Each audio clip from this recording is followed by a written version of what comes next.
So in darkness, they'll be able to look for like impact flashes and things when micrometeorites pummel that poor moon. And then at the terminator, they can see shadows and interesting things, which kind of gives you depth perception. And then, of course, in the sunlit, picking out everyone's favorite craters. Also, if we launch today or tomorrow, they will see a total solar eclipse from the Orion capsule. How cool is that? That is very cool. We are thrilled for this Artemis 2 crew to be able to see the moon in a way that we've never seen before. What is so unique about that far side? Why are we going there? I mean, honestly, it's just, it is unique. It's very different to the near side of the moon. The actual sort of terrain, the morphology, it's very, very different. And so it will be very exciting to see that as we're going past that.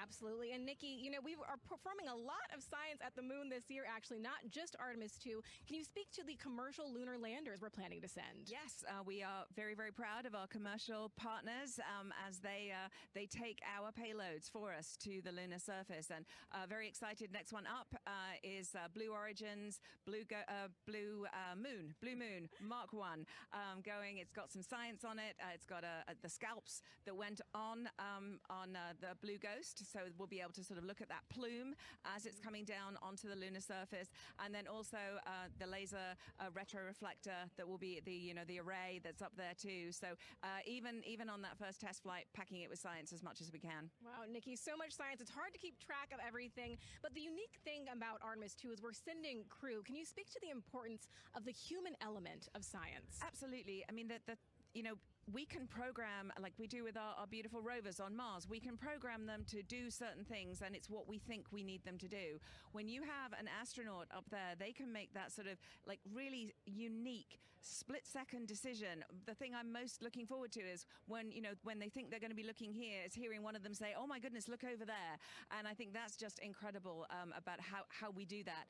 Also, flying our tissue chips with the astronauts, our Avatar experiment.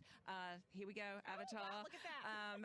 And that's got the tissue chips samples that matched to the crew. Mm-hmm. So we'll be able to monitor the effects of microgravity and radiation on that human tissue as we prepare for more and more missions to the moon for longer and longer durations, and then off to Mars. Wow, Nikki, so much science ahead of us. But first, we have to launch. Thank you so much for being here today. Thank you so much. Go Artemis. Oh, of course, go Artemis.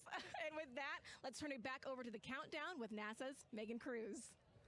Nikki is so fun. She has so much energy and so much passion about the science. And again, yeah, it's just so important to remember that so much science is happening with this mission. It's not just to test out the hardware and the life support systems. Yeah, you saw the science video, and then we talked to Nikki. Man, there's so much going on, right? We talked a little bit about the lunar observations that we're going to do. And then, she talked about, made a really great point about, the human eye can pick things out that a camera or a robot can't necessarily pick out. And so that's why we're sending humans. But also, we're not just doing the lunar observations. The Avatar, that's a really cool experiment. They took blood samples from the crew, and then they used those stem cells to make bone marrow and create those little Avatar chips, which is feels like scientific, sci-fi movie stuff. Yeah. But, we're going to look at radiation. We're going to look at all sorts of different scientific experiments. We got the little CubeSats. We're going to go look at space weather. Lots going on. Yeah, even collecting some of the astronauts' saliva. You can learn a lot about the body through the saliva. So just really a lot in a small amount of time in a small capsule. Yeah, scientific discovery. That's why we go back to the moon. Yeah. And so, again, her energy just so... oh my God, I can't find the word. So wonderful. Awesome. I don't know why I couldn't find the word. So anyway, yeah, just really, again, thank you, Dr. Nikki Fox and Jasmine. And so, Nicole, what about answering more questions? Let's do it. Okay, great. First one, what was the word I was trying to get at? No, I'm kidding. Let's have the first question up on the screen now.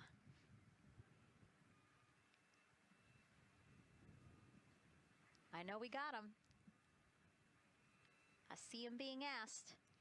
And CDR OTC Ryan Earth 1. Go. For your awareness, scrubber cycling is about to be restarted. Integrity copies.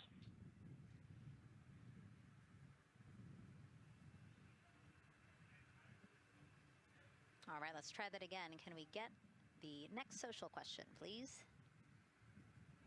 What are the G-forces experienced by the Artemis astronauts during launch and reentry? Ooh, these are actually pretty similar to a Dragon launch or a shuttle launch. We have to accelerate to get out of the Earth's atmosphere, and then we talked about the secondary burns that they will do to get away from Earth. But for me personally, it kind of felt like we got slingshotted off the Earth, is how I like to describe it. So you get set back in your seat, and the G forces are into your chest. CDR OTC, you're on Earth 1. Go ahead. Cabin leak check complete. The cabin is going to be vented to flight pressure momentarily. Integrity copies. That's fantastic news. Yeah. Again, so the spacecraft is holding pressure as expected, and so now they will depressurize it, which will take about 6 to 8 minutes. Exciting. Yes. Yeah. Go ahead, Nicole. Like we sorry. talked about, continuing to march towards the launch. So the G-forces are into your chest, and it's kind of a slow build, and you can get all the way up to 4.5 Gs into the chest during the launch. And often they have to back off on the thrust a little bit so that you don't get too high in the G-forces. And especially as we go through kind of max Q, or that max aerodynamic force, so as they get through the thicker parts of the atmosphere. And then very similar G-forces on the way home. So slow, steady build up to about 4.5 Gs as the rocket actually decelerates. You heard in one of the packages, when they come back, they're going to be going 7 miles a second. Gosh, that's and incredible. so you have to slow down somehow, and to do that, you have to actually, when you brake in a car, you feel those G-forces. And so for the astronauts, it'll just be, again, into the chest based on the orientation. Great. Thank you so much for that answer, Nicole, and for that question. We're going to continue to try to take as many as possible. Again, you know how to send them to us at NASA Artemis. But now we again have another question for you. For